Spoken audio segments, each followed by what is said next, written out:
আসসালামু আলাইকুম গাইস, কেমন আছেন আপনারা সবাই? আশা করি ভালো আছেন। অনেক দিন পর আজকে একটা ব্লগ বানাইতেছি। দেখুন, শান্তর 2টা মুরগি আছে। শান্তর অনেকটি মুরগি ছিল, 20-22টা মুরগি ছিল। তো মুরগিগুলোর মানুষে একটা কালকে ধরে রেখে দিছে, আর একটার পেটে পা ভেঙে দিছে। রাত্রে একটা জবাই করছি, এখন একটাই দেখুন জবাই করছি। দেখুন ডিম পারছে, ডিম আজকে পারতো মুরগিটা, কালকেও ডিম পারছে গেছে কালকে। দেখুন এই পেটে এখন ডিম বড় বড় এই ডিমগুলো পারতো। দেখুন এই ডিমগুলো পারতো। তো শান্তরে স্কুলে দিয়েছি, শান্ত অনেক কাঁদছে, প্রচণ্ড পরিমাণ কাঁদছে। মুরগি জবাই করবে না, অনেক কাঁদছে। মুরগিটা হাঁটতে পারে না, পা ভেঙে দিছে, পরে মুরগিটা জবাই করলাম। আর একটা মুরগি গেছে কালকে রাত্রে জবাই করছি, রেখে দিয়েছি ফ্রিজে।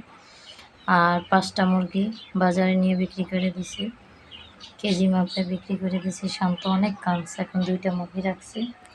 এই শুধু 2টা মুরগি আছে, সেই 2টা মুরগি